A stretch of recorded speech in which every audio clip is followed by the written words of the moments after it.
السلام علیکم۔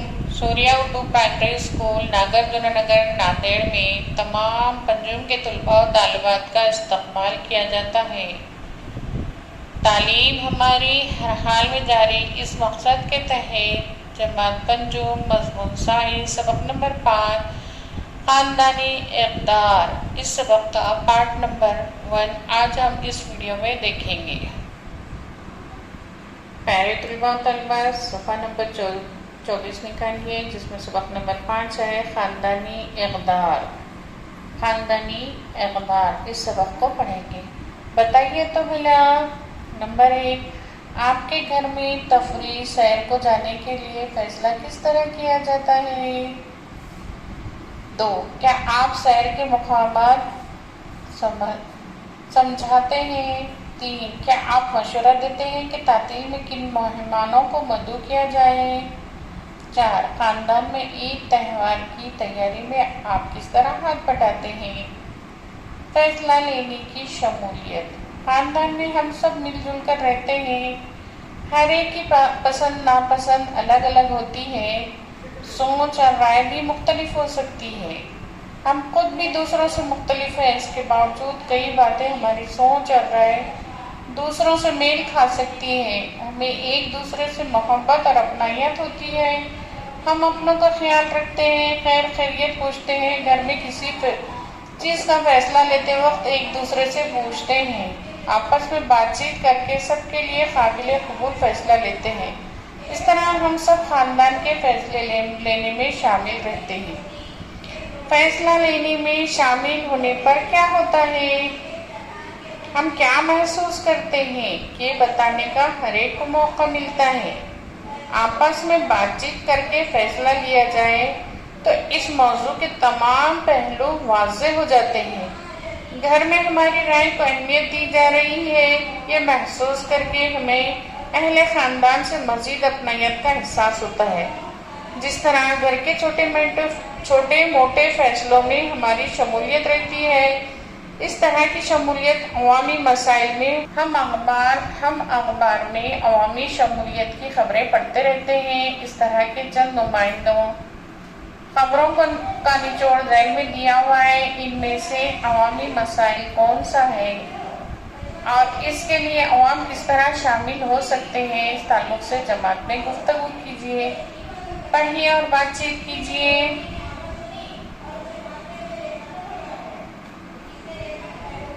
ہمیں محسوس ہوتا ہے کہ ہمارے ماحول میں کئی چھوٹی چھوٹی تبدیلیاں ہونا چاہیے، ماحول میں تبدیلیوں کا فیصلہ سب مل جل کر لیں تو مفید ثابت ہوتا ہے، ہماری منتخبہ کردہ حکومت عوامی مسائل کے بارے میں فیصلہ لیتی ہے، اگر آپ کو حکومت کا کوئی فیصلہ نامناسب معلوم ہو تو آپ اپنی رائے درج کرا سکتے ہیں، اس طرح فیصلہ لینے کے عمل میں آپ بھی شامل ہو سکتے ہیں۔ غور کیجیے، خاندان کے فیصلوں میں ضرور شامل رہیے، صرف دوسروں کی سنا سنائی باتوں سے ہی اپنا ذہن مت بنائیے، خود کی بھی رائے ہے، اس بارے میں اپنے خیالات کا اظہار کیجیے۔ بتائیے تو بھلا، ذیل کے واقعات غور سے پڑھیے، بتائیے کہ ان میں سے کس نے ایمانداری کی؟ 1، آفرین نے مینو سے پینسل مانگی، لکھنا ختم کر کے آفرین نے پینسل واپس کر دی۔ 2، شمع سائیکل سے گر پڑی لیکن ماں کو بتاتے ہوئے کہا، نیہا نے مجھے گرایا ہے اس لیے میں گری۔ 3، رکشے میں ملنے والی تھیلی ماریا نے قریب کے پولیس چوکی میں جمع کر دی۔ ایمانداری اور بے ایمانی کے نتائج، ہم سے اچھے برے عمل ہوتے رہتے ہیں، کبھی غلطی بھی ہو جاتی ہے، اپنی غلطی کا احساس ہوتے ہی والدین، بھائی بہن اور دوست و سہیلی کو صاف دل سے بتا دیں، اس سے ہمیں اپنے غلطی کا اصلاح کا موقع ملتا ہے اور ہماری ایمانداری ظاہر ہوتی ہے۔ اسی کے ساتھ ہمیں اپنے کام خلوص سے انجام دینا ضروری ہے، رشتوں میں آپسی بھروسہ برقرار رکھنا اور کسی کو دھوکہ نہ دینا بھی ایمانداری کی علامتیں ہیں۔ ایمانداری ہمیں نڈر بناتی ہے، اس کے برعکس بے ایمانی کرنے سے ہماری خود اعتمادی میں کمی آتی ہے۔ خاندانی اور عوامی زندگی میں بھی ہمیں ایماندار ہونا چاہیے، ایماندار انسان کو ہر کوئی عزت کی نگاہ سے دیکھتا ہے۔ ایمانداری ہماری طاقت ہے۔ آپ جانتے ہیں 2011 میں بھارت ویسٹ انڈیز کرکٹ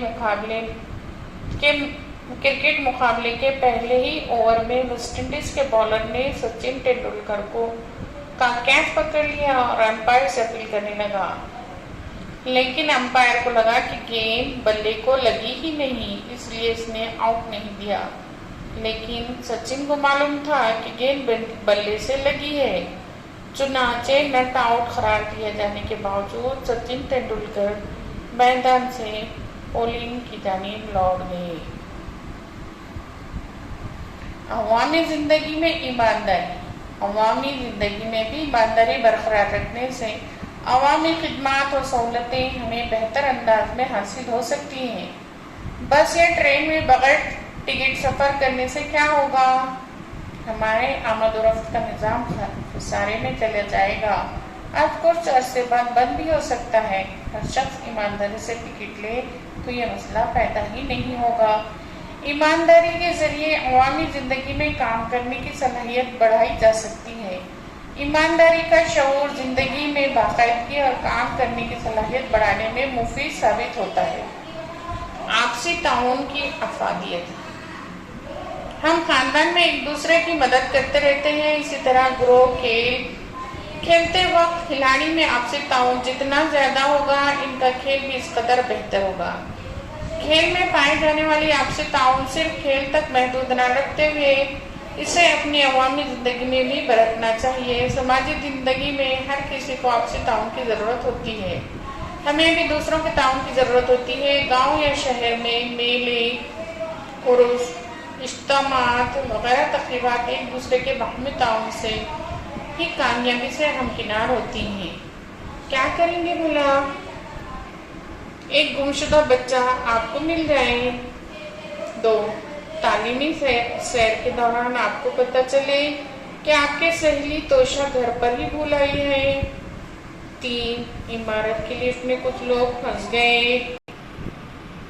پیرے پنجم کے طلباء و طالبات، ہم نے سبق نمبر 5 اس ویڈیو میں دیکھا ہے۔ اس ویڈیو کو دیکھیں، بار بار دیکھیں اور سبق کو سنتے رہیں، فائدہ اٹھانے کی کوشش کریں۔ آئندہ ویڈیو میں اس سبق کے آئندہ حصے کے ساتھ ملیں گے۔ اللہ حافظ۔